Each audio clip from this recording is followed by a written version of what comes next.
Ahora sí, ¿cómo armo mi objeto? Pues entonces tengo que hacer un data type que se va a llamar parte. Y entonces vamos a construir una parte. Y dijimos que una parte tiene dos cosas, el nombre de la clase y un vector. Entonces va aquí el nombre de la clase que va a ser un símbolo y un vector, ¿cierto? Que van a ser los campos. Entonces con esto yo voy a construir objetos. Entonces, efectivamente, miremos que eso es un objeto.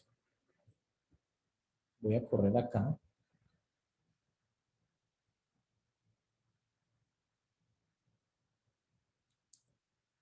Voy a pegar este ejemplo.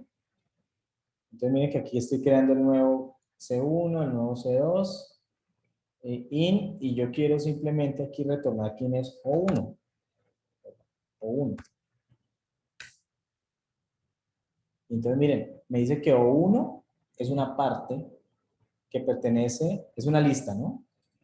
Cuya primer parte pertenece a la clase C1 y tiene los valores 1 y 2. Entonces, efectivamente, O1, ¿sí? Como pertenece a la clase C1, entonces ustedes miran quién es C1. C1 pues tiene dos campos, X y Y, que vendrían siendo el 1 y el 2, respectivamente con sus valores cuando los inicialicé. Bien, ahora, si yo pego eso mismo, pero le decimos que me retorne O2,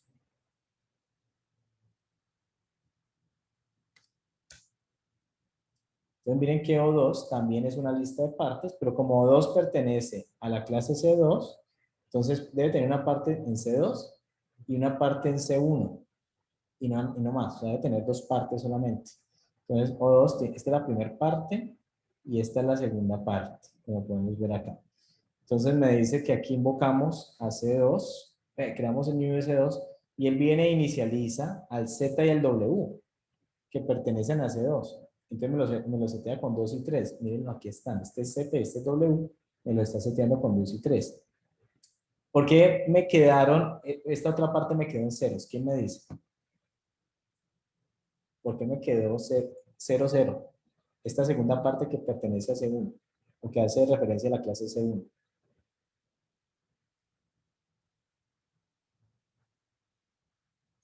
El constructor de C2 no se hace el super llamado. No se hace super llamado initialize, ¿cierto? Entonces, por eso. Bien, muy bien, por eso. Como no estoy haciendo el super llamado, entonces esta X y esta Y no se están seteando, y esta X y esta Y pertenecen a la segunda parte. Por eso se quedan en ceros. ¿Ok? Ahora miren esta belleza. Vamos a jugar un poquito para que ustedes vean. Voy a hacerle aquí, voy a invocar aquí un super initialize. Estos initialize los dejé sin nada de argumentos, pero pueden tener argumentos, ¿no? Entonces, si yo retorno 2, ahí ya lo voy a poder ver inicializado, completo. Estos son las entrañas de un objeto, muchachos. Un objeto es una lista con vectores. Eso es todo. Y en la mayoría de lenguajes de programación, un objeto se representa casi siempre así, o un vector de vectores o cosas por ese estilo. Pero no es una estructura de datos que uno diga, eso debe ser súper complejo en memoria, ¿no? Típicamente son estructuras muy sencillas. O sea que lo que tenemos como objeto es básicamente una lista con valores. Y esos valores tienen que ser mutables, o sea que los debo poner en un vector. ¿Sí? Porque en algún momento esto puede modificarse, ¿no? Y aquí estamos trabajando solamente con valores numéricos, pero puede que tengamos strings, listas y cosas. Entonces, estos vectores pues, pueden ser mucho más largos, más extensos y con mucha más información. Y eso vendría siendo el estado de un objeto. Por eso en algunos lenguajes de programación uno puede manejar estos objetos como un objeto plano, ponerlo como una especie de lista o serializarlo. Entonces, si uno lo serializa es que me lo entrega como un string y luego yo ese string lo puedo volver a convertir en un objeto. ¿Sí? Pero es esto, esto vendría siendo lo que en memoria representa un objeto. Entonces, miren que aquí invoqué el super initialize y bueno, ya quedó todo seteado. Ahorita voy a agarrar este mismo ejemplo y voy a hacer una modificación. Voy a decirle que z es igual a x. Entonces, si ustedes lo dejan así, miren una cosa interesante. Como aquí hago el llamado super initialize, ¿cierto? Y él viene, me dice que x vale 1 y y vale 2. Cuando dice z igual a x, pues esta x ya vale 1 en memoria, entonces por eso aquí la z vale 1, ¿sí? Pero si yo hago el llamado, si yo hago el llamado, si yo hago este super llamado, después de setear a z, o sea, lo pongo después de esto, o sea, primero seteo z con x, yo voy y busco quién es esa x y esa x en memoria vale 0. Y luego si hago la inicialización de x y y, entonces la x va a valer 1 y la y va a valer 2, pero la z sigue valiendo 0. Porque eso no son referencias, más cosas. Miren, entonces la z vale 0 y al final la x valió 1. Entonces, ¿dónde pongo un super llamado? Tengo que tener mucho cuidado con eso en los lenguajes de programación, porque si yo requiero que este valor sea el valor antes o después del super llamado, entonces tengo que tener mucho cuidado. ¿Listo? Eso pues pongo que lo tengan en consideración. Bueno, entonces ya vimos qué es un objeto simple, ¿cierto? Entonces es una lista de partes. Entonces ya sé que me representa también la cadena de herencia a través de las clases, o sea que hay una relación entre el objeto y las clases. Cuando voy a crear un objeto, yo tengo que decir, tengo que recorrer esa estructura de clases que ya tengo guardada para poder crear el objeto.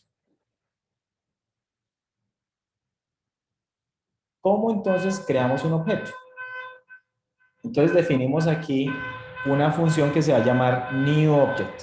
Este newObject pues me va a crear un nuevo objeto. Para eso, solamente recibe el nombre de la clase.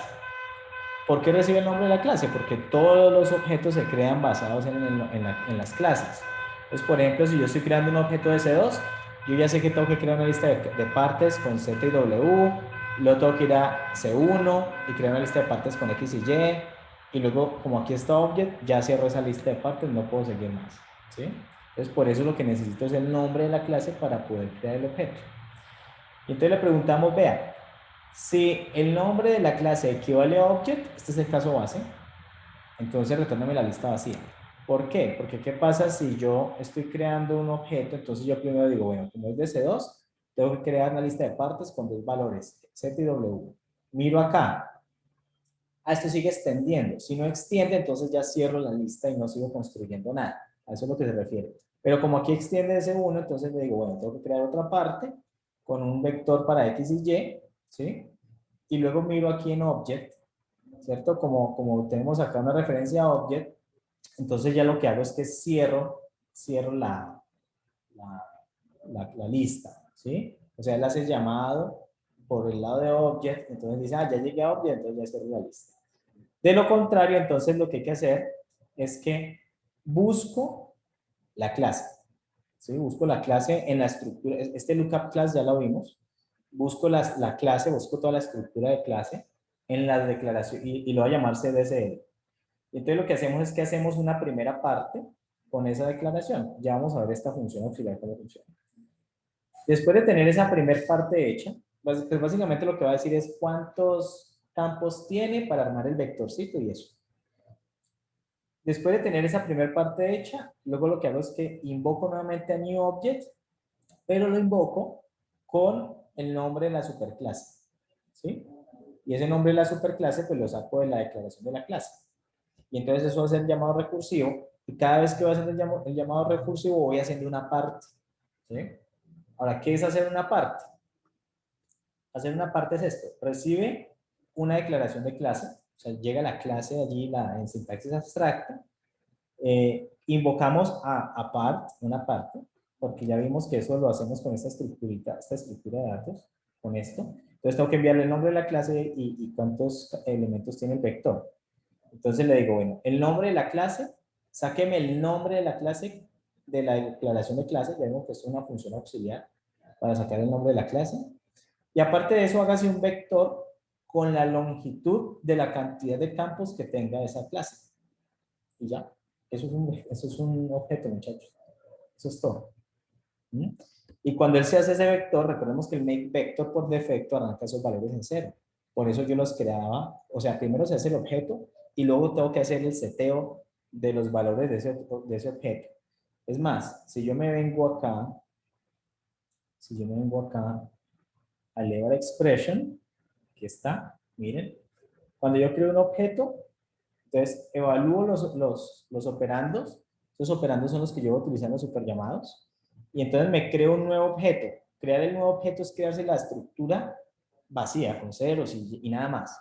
Y luego sí lo que hago es que invoco el método de inicializar ya con ese objeto construido y retorno el objeto. Entonces eso es crear un nuevo objeto, muchachos. Y por eso la cosa funciona bien.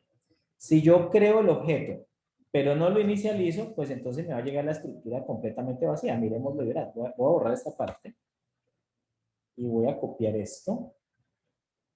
Me llega el objeto, pero con puros ceros, porque no lo he inicializado. Pego y me va a llegar O2, pero con puros ceros donde corresponda. Miren, ahí está. Este es O2. Es una lista de partes con puros ceros. Y tiene ceros porque no lo he inicializado. Pero cuando lo inicializo, básicamente le digo, pues invóqueme inicializar.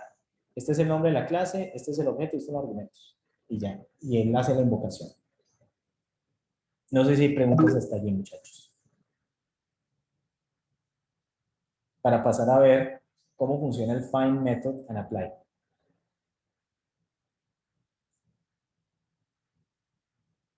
¿Mm?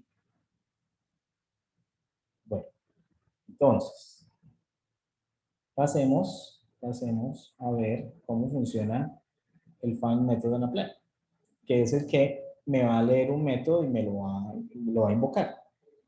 O sea, va a hacer la invocación, es decir, va a ejecutar el cuerpo del método.